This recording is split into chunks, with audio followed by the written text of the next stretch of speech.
Hello, Himani again, नमस्ते। तो मैं आज एक और कृष्ण और अर्जुन की एक ऐसी कहानी लेके आई हूँ जिससे हमें ये सीखने को मिलता है कि ईश्वर हमारे लिए अच्छा ही करने का प्रयास करते हैं। ये हम हैं जो उनकी करनी को समझ नहीं पाते और शिकायतें करते रहते हैं। तो चलिए कहानी को शुरू करते हैं। ये उस समय की बात है जब कुरुक्षेत्र युद्ध के बाद अर्जुन और कृष्ण बात कर रहे थे कि अब तक उनका जीवन कैसा रहा। अर्जुन श्री कृष्ण से कहते हैं, हमने जीवन भर धर्म का पालन किया और आपने हमें क्या दिया।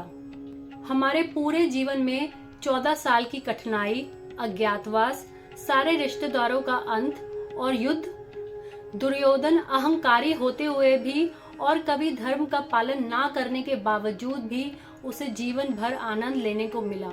कृष्ण अर्जुन से कहते हैं, ऐसा इसलिए है क्योंकि मनुष्य मेरे सोचने के तरीके को कभी समझ नहीं पाता। तो अर्जुन पूछते हैं, तो क्या है आपका सोचने का तरीका। तब कृष्ण अर्जुन को गरीब ब्राह्मण के कपड़े पहनाकर एक गांव ले जाते हैं। वे गांव के सबसे अमीर आदमी के पास गए और उससे आश्रय मांगा क्योंकि देर हो चुकी थी और उन्होंने कहा कि वे अगले दिन चले जाएंगे। अमीर आदमी घमंडी था और उन्हें बाहर गायों के साथ रहने के लिए कहा। अर्जुन गुस्से में था लेकिन एक शब्द भी न बोला। अगले दिन श्री कृष्ण ने अमीर आदमी से कहा, उस जगह की मरम्मत करो जिसमें गाय है। वो जगह बहुत कमजोर है और उस जगह की छत अब किसी भी दिन गिर सकती है। अमीर आदमी ने उस जगह की जांच की और वही पाया। उन्होंने कृष्ण को धन्यवाद दिया और नौकरों को उस जगह की छत को मजबूत बनाने के लिए कहा ताकि वो अगले 100 वर्षों तक थोड़ा भी ना हिल सके। वो छत मिट्टी और पत्थर से बनी हुई छत थी। फिर श्री कृष्ण अगले दिन अर्जुन को गांव में एक गरीब आदमी की झोपड़ी में ले गए और उससे आश्रय मांगा। उस गरीब आदमी ने ना केवल अपनी झोपड़ी दी बल्कि उस रात उनके लिए कुछ फल भी लेके आए। उनके जीने का एकमात्र साधन एक गाय थी।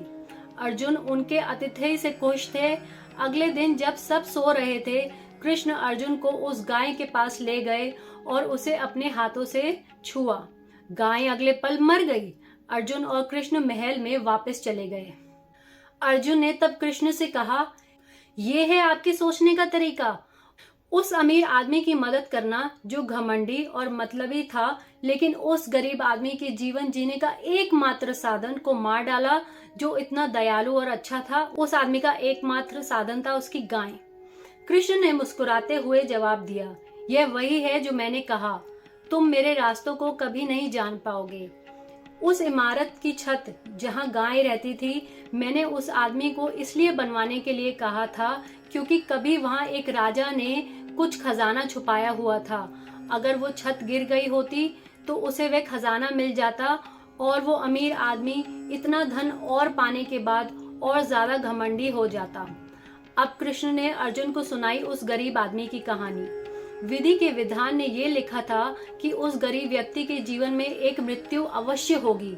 वहां केवल वो आदमी, उसकी पत्नी, उसका इकलौता बेटा और एक गाय थी। मैंने उसके परिवार की जगह उसकी गाय की मृत्यु लेने का फैसला किया क्योंकि वो गरीब आदमी कमाने का तो दूसरा कोई ना कोई रास्ता खोज ही लेगा, मगर वो अपने परिवार जन को कहां से लाएगा। अर्जुन को अब उन रहस्यमय तरीकों के बारे में पता चला जिसमें भगवान सोचते हैं और अर्जुन ने फिर कभी यह सवाल नहीं करने का फैसला किया कि उन्हें अपने जीवन से क्या मिला। अब मैं इस कहानी के बाद एक और छोटी सी कहानी सुनाना चाहती हूँ जिसमें मैं ये बताती हूँ कि हमें कैसे ईश्वर पर विश्वास करना चाहिए और कभी भी कंप्लेंट्स नहीं करनी चाहिए, कभी भी ईश्वर से शिकायतें नहीं करनी चाहिए और अपना पूरा ध्यान और विश्वास ईश्वर पे दिखाना चाहिए। एक बार एक गांव के लोगों ने ये फैसला किया कि वो सब एक साथ मिलकर प्रार्थना करेंगे क्योंकि उस गांव में 2 साल से बारिश नहीं हुई थी और बहुत ज्यादा सूखा पड़ा हुआ था। उस गांव को श्राप था कि वो सूखा ही पड़ा रहेगा। उस गांव का एक परिवार भी प्रार्थना करने मंदिर जा रहा था। जब उन्होंने पाया कि उनकी पोती वहां नहीं है, उन्होंने उसकी तलाश शुरू कर दी। आखिरकार वे बच्ची हाथ में कुछ लेकर बाहर आई। परिवार के सभी सदस्यों ने उस बच्ची से पूछा, तुम कहाँ थी? बच्ची ने जवाब दिया कि मैं एक छतरी लेने के लिए गई थी। परिवार के सदस्यों ने पूछा, बारिश तो हो नहीं रही बेटा, तो तुम छतरी लेने क्यों गई थी? आपको छतरी की क्या आवश्यकता थी? बच्ची ने जवाब दिया, हम बारिश के लिए प्रार्थना कर रहे हैं और मंदिर जा रहे हैं। भगवान हमारी प्रार्थनाओं पर ध्यान देंगे और बारिश आएगी। हमें उस समय छतरी की जरूरत जरूर पड़ेगी।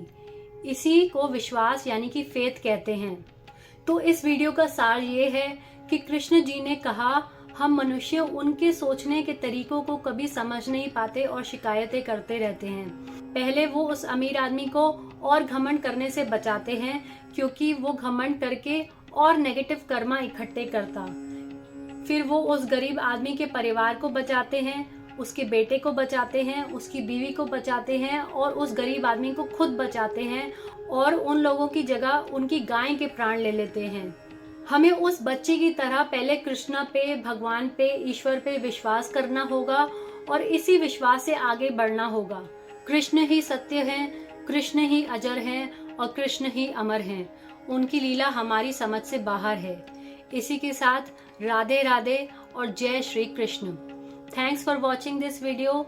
अगर वीडियो पसंद आए तो प्लीज़ लाइक, शेयर और सब्सक्राइब ज़रूर करें और हमें कमेंट्स में ज़रूर बताइएगा कि क्या आपको भी कोई ऐसी कहानी का पता है, कोई ऐसी कथा का पता है, और है तो प्लीज़ हमारे साथ कमेंट्स में ज़रूर शेयर करें। अगली बार मैं एक और पौराणिक कथा लेके आऊँगी। तब तक के लिए आप खुश रहें और स्वस्थ रहें। धन्यवाद। Thank you so much for watching this video.